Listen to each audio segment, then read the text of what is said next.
Hola chicos, en esta clase vamos a ver el modelo de oferta agregada, demanda agregada. Para eso, antes de ponernos en tema, digamos, es bueno ubicarnos un poco en la materia. Tenemos que saber que con este modelo, donde empezamos a incorporar la parte de la oferta agregada, con este modelo iniciamos el módulo 2, ¿sí? Lo que vamos a ver en el módulo 2 es la función de oferta agregada, ¿sí? Que para eso vamos a suponer una función de producción agregada, vamos a hablar sobre el mercado de trabajo y vamos a hablar de cómo deducimos la curva de oferta a través de la relación entre el mercado de trabajo y la función de producción. ¿Sí? Por otro lado, vamos a retomar la función de demanda agregada que ya habíamos visto en el modelo ISLM y vamos a tomar esta función de oferta agregada y en base a las dos vamos a trabajar en dos modelos, ¿sí? El llamado modelo keynesiano completo y el modelo clásico completo. Y en cada uno de esos modelos vamos a ver la aplicación el efecto de la aplicación de diferentes tipos de políticas, de demanda y de oferta, y vamos a comparar los resultados en ambos modelos. Para eso la bibliografía es el libro de Bajo y Monés, los capítulos del 13 al 15, y el libro de Brown y Yach, la introducción del capítulo 5. Entonces, primero vamos a ver una introducción a este modelo. Entonces tenemos que saber que cuando hablamos de la demanda agregada se compone básicamente por el mercado de bienes de nueva producción, ¿sí? Es decir, está reflejado en la curva IS, y también se compone por el mercado de activos, ¿sí? Donde dentro de los activos consideramos a los activos financieros y a los activos reales, siendo los activos financieros el dinero y los bonos, ¿sí? Hacemos el supuesto de que trabajamos solo con esos dos activos, y los activos reales, todos los bienes que permiten aumentar la capacidad productiva de la economía, ¿sí? Bienes producidos y bienes finales, digamos, que ayudan a aumentar la capacidad productiva de la economía, como ser maquinarias, infraestructura, etcétera, etcétera. Entonces, tenemos, en definitiva, para analizar la demanda agregada, lo que usamos es el modelo ISLM, y para hallar la demanda agregada, como ya habíamos visto en clases previas, lo que hacemos es simular qué pasa en el modelo ISLM cuando variamos el nivel de precios. Si hacemos eso, deducimos la curva de demanda agregada. Y por otro lado, la oferta agregada vamos a ver que se compone por el mercado de trabajo y vamos a utilizar una función de producción agregada, ¿sí? Por el lado de las políticas, vamos a ver políticas de demanda agregada, es decir, políticas monetarias y fiscales, y por el lado de la oferta agregada o políticas de oferta vamos a ver políticas fiscales por el lado de la oferta y políticas de rentas.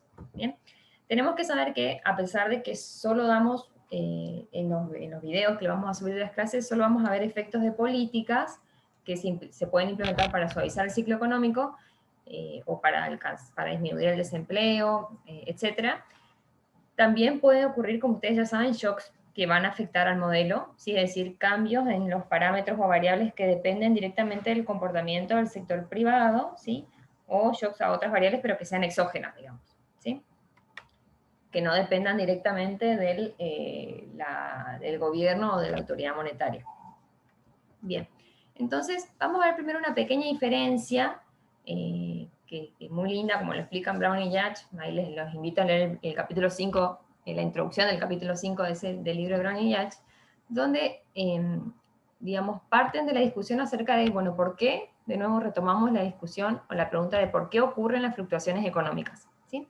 Ya habíamos visto en una de las primeras clases que tenemos, cuando analizamos el PBI de un país, de una economía, tenemos el PBI tendencial, ¿sí? Que es el máximo producto que puede alcanzar una economía si utiliza todos sus factores de producción a su máxima capacidad y si la combinación de los factores es eficiente, ¿sí? Entonces tenemos un PBI tendencial y luego tenemos el PBI efectivo, ¿sí? Es decir, el que efectivamente se evidencia en esa economía, que ese PBI suele fluctuar por encima y por debajo del PBI tendencial, ¿sí? Entonces, digamos, ¿por qué ocurren las fluctuaciones? ¿Por qué el PBI efectivo fluctúa o varía en torno al PBI tendencial? ¿Sí? Habíamos dicho que básicamente las razones son dos. Una es variaciones en el producto potencial, ¿sí? Es decir, que cambie el producto potencial, o en otras palabras, que cambie la capacidad productiva de la economía, y por lo tanto se van a observar fluctuaciones en esa economía. Y la otra razón es que varíe la utilización de los recursos productivos, ¿sí? De los factores de producción, ¿sí? Es decir, cambia el nivel de utilización de los factores, ¿sí? Se utilice más las horas hombre o las horas máquina, etc. ¿Bien?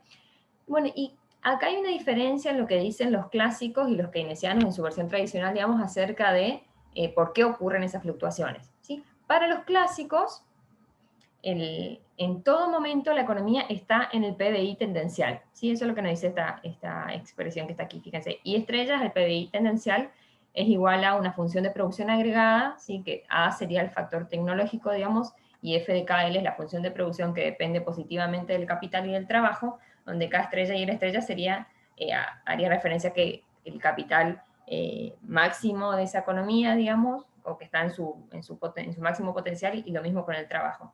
¿Sí? Entonces, el producto potencial es igual a la demanda agregada en todo momento. ¿Sí? El producto potencial y el producto efectivo es igual a la demanda agregada en todo momento. Eso suponen los clásicos. ¿Sí? Es decir, los clásicos suponen que se cumple con la ley de Say, en otras palabras. ¿Sí? Es decir, que la oferta agregada genera la demanda agregada. ¿Sí? Entonces, los clásicos sostienen que la producción está determinada principalmente por el producto potencial, donde el producto potencial a su vez se determina por el factor tecnológico, el stock de capital, el crecimiento demográfico y el capital humano, ¿sí? La acumulación de capital humano. Entonces, si por alguna razón cambia la capacidad productiva de una economía, ¿sí? Ya sea porque aumenta el factor tecnológico, porque aumenta el stock de capital, porque hay más crecimiento demográfico o porque hay mayor acumulación de capital humano, ¿sí? Si aumenta esa capacidad productiva de la economía, eso en todo momento se va a traducir en un aumento en el PBI efectivo, es decir, la capacidad productiva se va a traducir en un 100% un aumento de la capacidad de producción de esa economía, y por lo tanto va a haber más ingreso en esa economía y se va a demandar, y la demanda agregada va a ser mayor, ¿sí? Y entonces, digamos, asumen implícitamente que existe un mecanismo de ajuste automático, ¿sí? De forma tal que todo el tiempo la economía está en el pleno empleo. Si por alguna razón se desvía del pleno empleo, los precios actúan instantáneamente de forma tal que se vuelva al pleno empleo. Eso dicen los clásicos, ¿sí? Por lo tanto, una de las implicancias es que no son necesarias las políticas económicas, porque la economía, por medio del mecanismo de ajuste automático, todo el tiempo garantiza que se va a estar en el pleno empleo, ¿sí? Y, o si se sale del pleno empleo, eh, el ajuste va a ser automático, ¿sí? Se va a tender a volver al pleno empleo.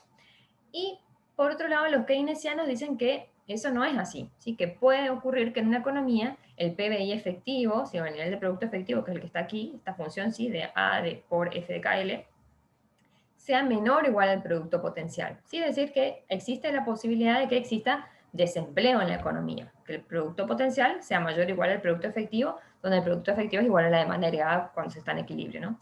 Entonces, eso implica que no todo cambio en el producto potencial va a traducirse en un cambio en el producto efectivo y en la demanda agregada. ¿Sí? Es decir, existe la posibilidad de nuevo de desempleo. Y esa brecha que se crea entre producto potencial y producto efectivo no se cierra necesariamente por medio del mecanismo de ajuste automático para los keynesianos, ¿sí? Sino que es necesario que el Estado intervenga a partir de la implementación de diferentes políticas que justamente colaboran para disminuir la fluctuación o la volatilidad del producto. ¿Sí? Entonces esa va a ser la diferencia clave entre estos dos modelos que tenemos que tener clara, digamos, a lo largo de toda la materia. Después vamos a ver cómo vamos a ir complejizando estos dos modelos, ¿sí? Por ejemplo, vamos a ir introduciendo, viendo cómo juegan las expectativas, ¿sí? O vamos a hacer diferentes supuestos acerca de cómo es el mercado de trabajo en los modelos, ¿sí? Cuando estemos más avanzados en la materia. Pero la idea sustancial no es muy distinta a esta que estamos planteando ahora. ¿Bien? Entonces, cuando hablamos de la oferta agregada, dijimos hace un rato, tenemos dos componentes. Por un lado, el mercado de trabajo, ¿sí? Donde en el mercado de trabajo se va a determinar el nivel de empleo de esa economía, y luego vamos a suponer una función de producción agregada que va a relacionar el nivel de empleo obtenido en el mercado de trabajo con el nivel de producción agregado de esa economía, ¿sí? Bien.